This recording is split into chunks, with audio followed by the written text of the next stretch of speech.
నమస్తే, welcome to the truth. నేను పవన్. ఇక మొన్న మధ్య నగరిలో దళితులపై దాడి జరిగింది అంటూ కూడా ఆర్కే రోజా, మాజీ మంత్రి, పర్యాటక శాఖ మంత్రి, గతంలో ఏ విధంగా ఆ శాఖకు సంబంధించినటువంటి కార్యక్రమాలు ఎట్లా జరిగాయో అందరికీ తెలిసిందే. సో అప్పుడు జగన్మోహన్ రెడ్డి అధికారంలో ఉన్నప్పుడు మంత్రిగా పనిచేసినటువంటి రోజా గారు వ్యాఖ్యానిస్తున్నారు. పూర్తిగా దళితులపైన దాడి జరిగిపోతోంది. సో కూటమి ప్రభుత్వం అధికారంలోకి వచ్చిన తర్వాత అసలు దళితులు ప్రశాంతంగా బతకలేకపోతున్నారు, వాళ్ళపైన దాడులు దౌర్జన్యాలు జరుగుతున్నాయి, వాళ్ళని చంపేస్తున్నారు, ఈ విధంగా మాట్లాడుతున్నటువంటి పరిస్థితి. పూర్తిగా అక్కడ నగరిలో జరిగినటువంటి ఘటన వైసీపీ నేతలే రెచ్చగొట్టి వారిపైన దాడి చేశారంటూ కూడా టీడీపీ కార్యకర్తలు పూర్తి ఆధారాలతో పాటు కూడా చెప్పినటువంటి పరిస్థితి. సో ఇంకా దానికి అధికారం శాశ్వతం కాదు అంటూ గుర్తుపెట్టుకోవాలంటూ కూడా రోజా గారు మళ్ళీ ట్వీట్ చేసినటువంటి పరిస్థితి కనిపించింది. మరి అదేదో మరి వాళ్ళ అధికారంలో ఉన్నప్పుడు అది గుర్తుపెట్టుకోవచ్చు కదా. శాశ్వతంగా 30 సంవత్సరాలు నేనే అధికారంలో ఉంటానని జగన్మోహన్ రెడ్డి చెప్పడం, ఆ తర్వాత మేమే అందరం మళ్ళీ మంత్రులం అని చెప్పి వీళ్ళందరూ చెప్పుకోవడం, ఈ విధంగా మరి అప్పుడు మీకు తెలియలేదా అధికారం శాశ్వతం కాదు అని? సో ఇప్పుడు కూటమి ప్రభుత్వం అధికారంలోకి వచ్చిన తర్వాత పూర్తిగా దళితులపైన దాడులు జరిగిపోతున్నాయంటూ కూడా ఇటు ఏదైతే దానికి సంబంధించి ఒక ముసలి కన్నీరు కారుస్తున్నారు రోజా అంటూ కూడా కామెంట్స్ వినిపిస్తూ ఉన్నాయి. వైసీపీ హయాంలో దళితులపై వందల సంఖ్యలో దాదాపుగా 3300 దాడులు జరిగాయి. వైసీపీ అధికారంలో ఉన్నప్పుడు దళితులపైన ఇన్ని దాడులు జరిగాయి. మరి అప్పుడు రోజా గారు ఎందుకు మాట్లాడలేదు అనేది చాలామంది దళితులు ప్రశ్నిస్తున్నటువంటి పరిస్థితి కనిపిస్తోంది. గత నెల మాజీ మంత్రి రోజాపై అట్రాసిటీ కేసు కూడా నమోదైంది.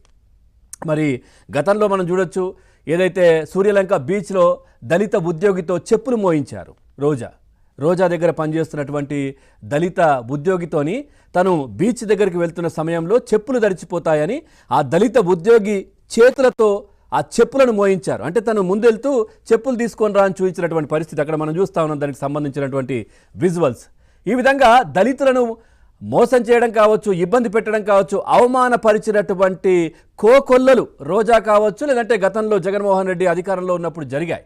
మరి వీటికి సంబంధించి ఎందుకు మాట్లాడట్లేదు రోజా అంటూ కూడా చాలామంది చెప్తున్నారు. ఈ ఘటనపై కర్నూలు 3 టౌన్ పిఎస్లో కూడా కేసు నమోదైంది. దళితులపై చెప్పులు మోయించి ఇప్పుడు నీతులు చెప్తున్నారా అంటూ కూడా చాలామంది మాట్లాడుతున్న పరిస్థితి అని రోజాను చాలామంది కూటమి నేతలు కూడా ప్రశ్నిస్తున్నటువంటి పరిస్థితులు కనిపిస్తూ ఉన్నాయి.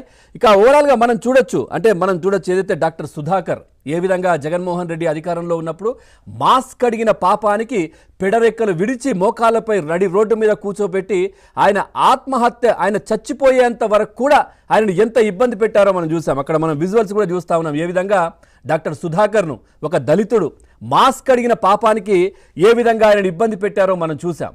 అదేవిధంగా అనంతబాబుకు సంబంధించినటువంటి డ్రైవర్కి సంబంధించినటువంటి అంశం కూడా మనం చూసాం. ఆయనను హత్య చేసి డోర్ డెలివరీ చేశారు. మరి అప్పుడు ఈ రోజా కావచ్చు, లేదంటే వీళ్ళందరికీ వైసీపీ నేతలకు జగన్మోహన్ రెడ్డికి దళితులు గుర్తు రాలేదా అంటూ కూడా చాలామంది ప్రశ్నిస్తున్నటువంటి పరిస్థితులు కనిపిస్తూ ఉన్నాయి. ఆ తర్వాత ఈ విధంగా కోకొల్లలు గంజాయి మత్తులో వాళ్ళ అక్కయ్యను వేధిస్తున్నారని చెప్పేసి 10వ తరగతి పిల్లాడు ప్రశ్నిస్తే ఆయన పైన పెట్రోల్ కిరోసిన్ పోసి నిప్పంటించినటువంటి పరిస్థితి అప్పుడు మనం చూసాం. కోకొల్లలు శిరోముండనం కావచ్చు, ఇట్లాంటి ఘటనలు ఎన్నో జరిగాయి. దళితులపైన దాడులు ఎన్నో జరిగాయి. దళితులపైనే దాడి చేసి ఎస్సీ ఎస్టీలపైనే దాడులు చేసి వాళ్ళపైన ఎస్సీ ఎస్టీ కేసులు పెట్టినటువంటి ఘనత జగన్మోహన్ రెడ్డి ప్రభుత్వానిది. రోజా ఇప్పుడు వచ్చి మాట్లాడుతూ దళితులపైన దాడులు జరుగుతున్నాయి కూటమి అధికారంలోకి వచ్చిన తర్వాత అని మాట్లాడుతూ ఉన్నారు.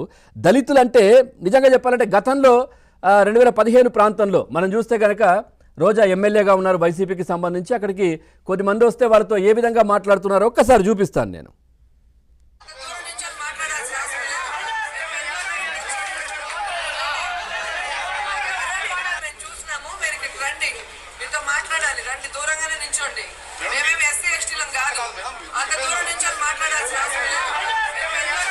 ఇది మేమేం ఎస్సీ ఎస్టీలం కాదు, అంత దూరం కూర్చొని నిల్చొని మాట్లాడాల్సిన అవసరం లేదు అంటున్నారు. అంటే ఎస్సీ ఎస్టీలు అయితే దూరం నిల్చొని మాట్లాడాలా? ఏం మాట్లాడుతున్నారు రోజా గారు? ఎస్సీ ఎస్టీలు అయితే దూరం నిల్చొని మాట్లాడాలా? గత చరిత్ర మీది. ఎప్పుడు ప్రతిసారి ఈ విధంగా మీరు ఏ విధంగా అవమానపరిచారో అందరికీ తెలిసిందే. మొన్నటికి మొన్న అధికారం కోల్పోయి 2 నామాలకు జగన్మోహన్ రెడ్డిని పరిమితం చేసిన తర్వాత ఏదైతే తమిళనాడులో ఏదో టెంపుల్లో అక్కడ కూడా అంతే. రోజా అక్కడికి వెళ్ళి కొద్దిమంది మనం చూస్తూ ఉన్నాం, అక్కడికి సెల్ఫీలు అంటే ఫోటో దిగడానికి వస్తే మనం చూస్తూ ఉన్నాం. అక్కడ పారిశుద్ధ కార్మికురాలు 2-3 వచ్చేసి అడుగుతుంటే దూరం ఉండండి, ఇది సెల్ఫీ ఫోటో తీసుకోవడానికి వస్తే వాళ్ళని ఏ విధంగా దూరం ఉండండి అని చెప్తున్నారు. ఆ తర్వాత కొద్దిమంది వస్తే వాళ్ళు రోజా పైనే పడిపోతున్నారు. చూడండి, పక్కనే నిల్చొని ఫోటోలు తీసుకుంటున్నటువంటి పరిస్థితి. మరి ఇక్కడ ఏం కాలేదా? మరి ఆ పారిశుద్ధ కార్మికులు అంటే గుడిలో స్వీపర్ అంటే ఊడ్చే పని చేసే వాళ్ళంటే అంత చులకన? సో వాళ్ళు నిజంగా చెప్పాలంటే గుడిలో ఆ పని చేస్తున్నారు కావచ్చు, కానీ శుభ్రంగానే స్నానం చేసి బొట్టు పెట్టుకొని ఉన్నారు. చూడొచ్చు, దూరం ఉండండి, వాళ్ళకు దూరం ఉండండి అని చెప్తా ఉన్నారు. సో మరి ఇవన్నీ రోజా గుర్తులేవా అంటూ చాలామంది